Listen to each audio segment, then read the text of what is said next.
시편 23편 1절에서 6절 말씀입니다. 저 한 절, 여러분 한 절 함께 교독하시겠습니다. 여호와는 나의 목자시니 내게 부족함이 없으리로다. 푸른 풀밭에 누이시며 쉴 만한 물가로 인도하시는도다. 내 영혼을 소생시키시고 자기 이름을 위하여 의의 길로 인도하시는도다. 내가 사망의 음침한 골짜기로 다닐지라도 해를 두려워하지 않을 것은 주께서 나와 함께 하심이라. 주의 지팡이와 막대기가 나를 안위하시나이다. 주께서 내 원수의 목전에서 내게 상을 차려주시고 기름을 내 머리에 부으셨으니 내 잔이 넘치나이다. 내 평생의 선하심과 인자하심이 반드시 나를 따르리니 내가 여호와의 집에 영원히 살리로다. 아멘. 네, 오늘 본문 말씀 가지고 여호와 나의 목자라는 말씀 함께 나누겠습니다. 다음 화면을 보여주시면 미국의 뉴욕에 사는 사람들은 수도세를 내지 않는다고 합니다. 한 번 더 넘겨주시면 바로 석유왕이라고 불렸던 존 록펠러라는 자선 사업가가 뉴욕시에 수도세를 미리 내주었기 때문입니다. 물론 일부 기업이나 대저택 등에는 수도세를 받기는 하지만 아주 저렴하다고 합니다.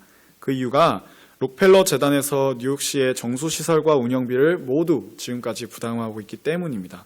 그 덕에 뉴욕 시민들은 수도세를 내지 않고 무료로 이용을 하고 있습니다. 그러나 대부분의 사람들은 이런 록펠러에 대해 고마워하거나 그를 기억하지는 않는다고 합니다. 1800년대 후반부터 현재까지 약 100년이 넘는 세월 동안 수도세를 지원하고 있지만 자신이 물을 이용할 때마다 그에게 감사하는 사람은 아마 많지는 않을 것입니다. 그러나 자신이 누군가에게 은혜를 받은 사람이라면 마땅히 그 은혜를 잊지 않고 감사하는 마음을 가지고 살아가야 할 것입니다. 성경에는 자신의 인생에 크신 은혜를 주신 하나님을 기억하며 감사했던 믿음의 인물들이 여러 나옵니다. 그중 오늘은 하나님의 은혜를 잊지 않고 온 마음 다해 하나님을 찬양했던 다윗의 얘기를 함께 나누고자 합니다. 다음 화면 보여주시면 오늘 본문 말씀인 시편 23편은 일평생 하나님을 의지하며 살아온 다윗이 하나님이 자신의 보호자와 공급자이심을 찬양하는 시입니다. 1절 말씀에서 다윗은 하나님을 자신의 목자라고 고백합니다. 제가 대표로 읽겠습니다. 여호와는 나의 목자시니 내게 부족함이 없으리로다. 아멘. 다음 화면을 보여주십시오. 이것은 이스라엘 베들레헴 부근의 목자의 들판이라는 곳인데요. 목자는 양떼를 지키고 돌보는 사람입니다. 아브라함도 이삭도 야곱도 그리고 다윗도 목자 생활을 했었습니다. 목자는 누구보다 양을 잘 압니다. 그렇기에 다윗은 누구보다 목자의 역할을 잘 압니다. 목자가 양을 지키기 위하여 얼마나 밤낮으로 고군분투하며 챙겨야 되는지, 얼마나 자기 양떼를 사랑해야 하는지를 아주 잘 압니다. 다윗은 소년 때부터 목자였습니다. 아버지 이새의 양떼를 돌보며 넓은 들판에서 많은 시간을 보냈습니다. 목자는 양들에게 필요한 풀을 먹여야 했기에 새로운 목초지를 찾아 자주 이동해야 합니다. 팔레스타인의 뜨거운 낮 기온 때문에 목자는 서늘한 밤에 수많은 양무리를 이끌고 잠을 설쳐가면서까지 양에게 먹일 목초지를 찾아가곤 합니다.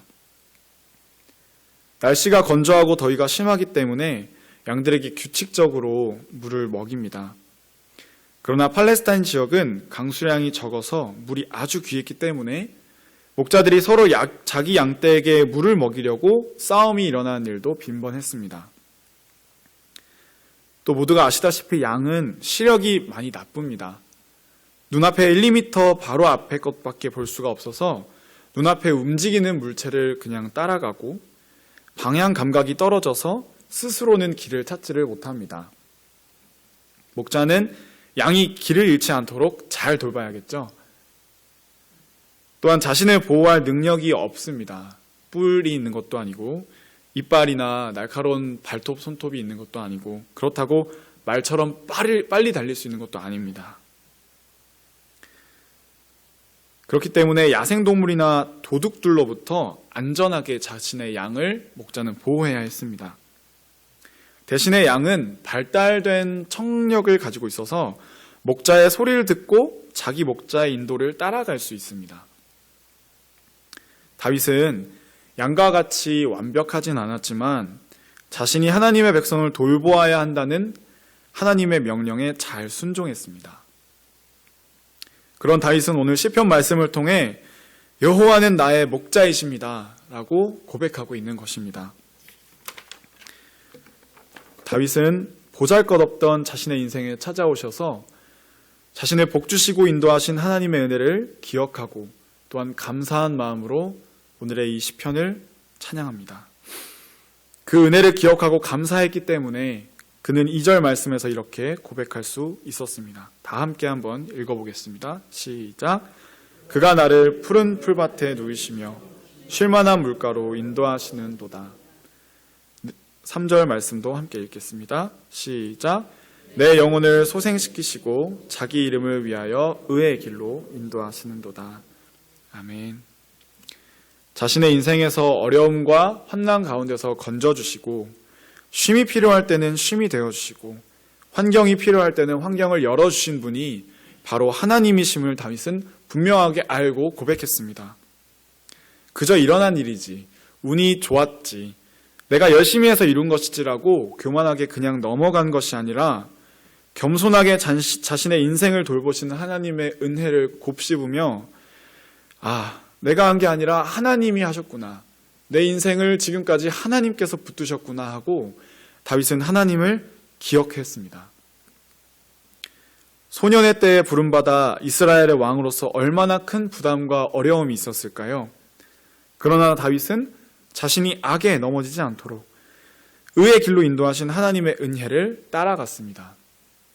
4절 말씀입니다. 함께 읽겠습니다. 시작. 내가 사망의 음침한 골짜기로 다닐지라도 해를 두려워하지 않을 것은 주께서 나와 함께 하심이라. 주의 지팡이와 막대기가 나를 안위하시나이다. 아멘.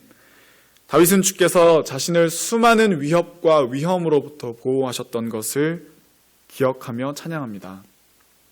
하나님이 함께 계셨기에 해를 두려워하지 않고 자신이 안전할 수 있음을 믿음으로 고백했습니다. 4절 말씀에서 지팡이와 막대기라는 두 단어를 사용한 이유는 두 도구의 용도가 다르기 때문인데요. 다음 화면을 잠깐 보여주시면 화면에 나와 있는 나무가 이스라엘에서 흔히 볼 수 있는 올리브 나무입니다. 성경에서는 감람나무라고도 번역되었는데요. 지팡이는 주로 올리브 나무의 뿌리에서 나온 가지로 길이가 길고, 막대기는 올리브 나무의 줄기에서 나온 가지로 길이가 짧고 끝쪽이 두툼합니다. 그래서 팔레스타인의 이스라엘의 목자들은 이 올리브 나무를 사용하여서 지팡이와 막대기를 만들어서 자신의 양떼를 돌보는 데 취했다고 합니다. 다윗은 주의 지팡이와 막대기가 나를 안위하시나이다 라고 고백했습니다. 지팡이는 주로 위험한 곳에서 안전한 곳으로 양들을 인도할 때 사용하였습니다. 또 물과 진흙의 깊이를 재는 데 사용하기도 했습니다. 목자는 양을 인도할 때 늘 지팡이를 오른손에 쥐고 양들을 인도했다고 합니다. 막대기는 주로 사자나 곰과 같은 맹수로부터 양을 지키는 데 사용하였고 무기처럼 때리는 용도로 사용되었다고 합니다. 또한 양을 인도할 때 던져서 방향을 알려주는 용도로도 사용되었다고 합니다. 목자는 막대기를 늘 허리에 차고 다녔습니다. 다윗이 하나님께서 나를 인도하시고 보호하셨다는 것을 목자에게 익숙한 지팡이와 막대기에 비유하며 하나님을 찬양하고 있는 것입니다. 5절 말씀입니다.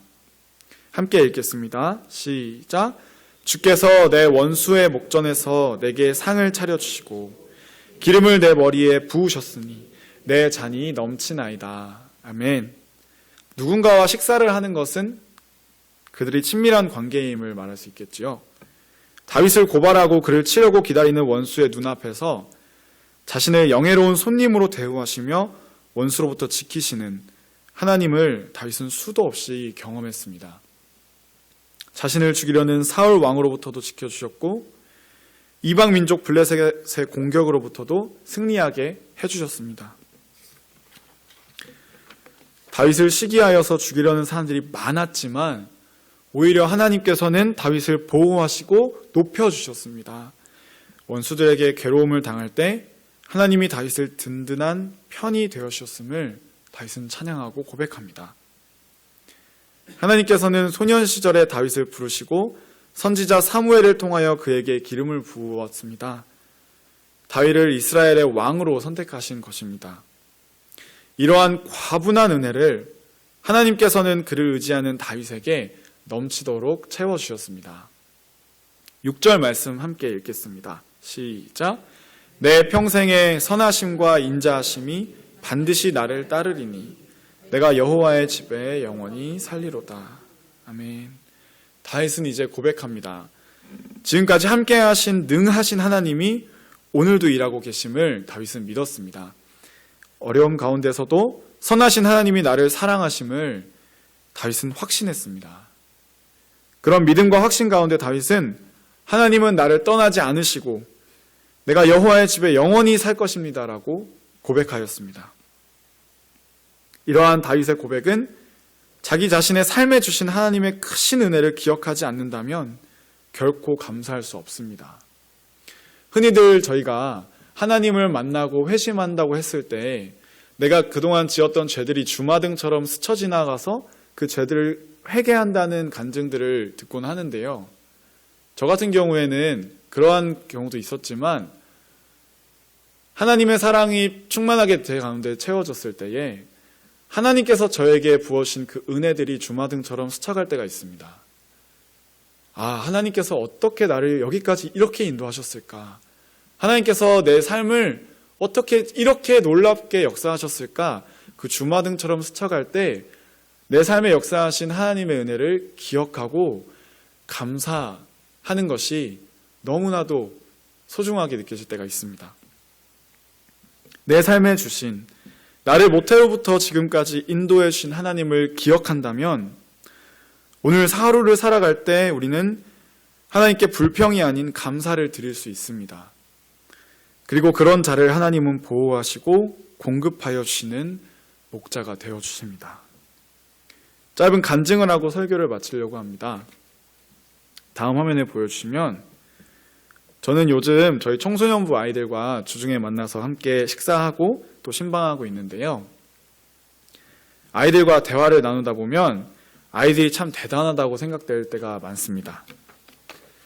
왜냐하면 거의 매일 하루도 빠짐없이 아이들이 아침에 가서 저녁에 학원에 가고 바쁘게 살아가는데 또한 학교에서 인터넷에서 수많은 세상의 소리와 가치관을 들으며 살아간다고 합니다. 학교나 자신의 삶 속에서 마주하는 어려운 삶의 문제들을 들으면서 살아가는데 버티는 것만으로도 대단하구나 싶었습니다. 그런데 그 아이들이 예수님을 만난다면 얼마나 평안함과 감사함 속에 살아갈 수 있을까 하는 생각이 들었습니다. 아이들이 목자 되신 예수님을 만난다면 예수님의 품 안에 어린 양이 되어서 보호하심과 공급하심을 받고 예수님께 감사하며 살아갔으면 좋겠다라는 생각이 들었습니다. 아이들과 얘기를 하다 보면 학교에서는 동성애나 술이나 담배나 혹은 도박이나 우울증이나 자살衝動과 같은 것들을 경험하는 친구들을 주위에서 볼 때마다 마음 가운데 혼란이 생긴다고 합니다. 뭐가 맞는 것이고 어떻게 살아가야 될 것이며 이러한 문제들에 대해서는 어떻게 반응해야 하며 또한 하나님께서는 뭐라고 말씀하시는지 아이들이 궁금해한다는 사실에 너무나도 놀랐습니다. 저는 아이들의 인생을 책임지지 못합니다. 물리적으로도 환경적으로도 떨어져 있는 시간이 주일에 만나는 시간보다 훨씬 많습니다. 또한 아이들의 진로와 꿈이 다르기에 모두에게 적절한 조언을 저 혼자 해줄 수도 없습니다. 하지만 저는 아이들을 위해 기도할 수는 있습니다. 예수님이 아이들의 목자가 되어달라고 아이들을 만나주셔서 아이들이 예수님의 품 안에서 보호하심과 공급하심을 누리며 주님께서 아이들의 삶을 인도해달라고 기도할 수 있습니다. 부끄럽지만 아이들을 위해서 1년간 제가 우면동교회 온 지 1년이 됐는데요. 지난 1년간 기도했는데 이번 특별 새벽 예배에서 처음으로 아이들을 위해서 울면서 기도했습니다. 처음이었는데요. 그동안은 기도할 때 눈물이 나오진 않았는데 새벽에 아이들을 위해서 기도하는데 처음으로 눈물이 나더라고요. 아이들이 제가 만난 예수님을 만났으면 좋겠다. 예수님이 아이들을 만나주셨으면 좋겠다. 예수님이 아이들의 인생을 목자가 되셔서 인도해 주셨으면 좋겠다 하는 간절한 마음의 기도가 나왔습니다. 사진에 보시는 바와 같이 저희 청소년부는 교사까지 재적이 60명입니다. 그 많은 아이들 한 명 한 명의 이야기를 제가 다 알 수는 없지만 목자 되신 예수님께서는 아이들의 이야기를 다 아시고 인도하여 줄 수 있습니다. 월요일부터 주일까지 매일매일 1분 1초도 놓치지 않고 아이들의 삶을 인도하시는 분이 바로 우리 주님이심을 믿습니다. 만약 저희 우면동교회 청소년부 아이들이 이러한 하나님의 은혜를 기억하고 하나님을 만난다면 아이들은 감사와 찬양 가운데 살아갈 수 있을 것이라고 저는 굳게 믿습니다. 주일에도 하나님 찬양하겠다고 예배 후에 남아서 자기들끼리 악기를 치면서 찬양을 합니다. 청소년부에서 어디를 놀러 갈 때면 그 스타렉스 차에 12명, 13명 옹기종기 꾸기꾸기 타가지고 자기들끼리 지금까지 저희가 배운 곡이 별로 안 되거든요. 한 6, 7곡 정도 이제 한 곡 배우는데 조금 시간이 걸리는데 계속 6, 7곡을 똑같은 곡을 계속 돌려서 부르면서 갑니다. 이번 특별 새벽 예배 때 아이들이 멀리서 사는 아이들이 있습니다. 멀리서 사는 아이들이 새벽 예배 나오겠다고 교회에 하룻밤 전에 와서 자고 다음날 새벽 예배를 드리고 간 친구들도 있습니다. 그런 아이들 보면 하나님이 참 얼마나 예뻐하실까 하는 생각이 듭니다. 앞으로도 다음 세대인 저희 우면동교회 교회학교 아이들과 청년분들을 위하여서 함께 기도하여 주시기를 간절히 부탁드립니다. 치열한 경쟁 사회 속에서 빛 되신 주님을 만나고 진리 가운데 살아가기를 기도합니다. 삶에 수도 없이 많은 어려움이 있었던 다윗이지만 다윗이 자신의 삶을 인도하시고 지켜주시는 하나님을 기억했을 때 그는 그 모든 환난을 뛰어넘어서 하나님을 찬양할 수 있었습니다. 그리고 자신이 찬양한 대로 다윗은 삶을 살아낼 수 있었습니다. 아이들 한 명도 빠짐없이 모두가 하나님 나라와 교회와 복음 위에 살아가는 인생이 되기를 함께 기도하여 주시기를 부탁드립니다. 하나님 사랑합니다. 하나님 감사합니다. 라고 고백할 수 있는 우면동 교회 주일학교와 청년부가 되기를 간절히 기도합니다.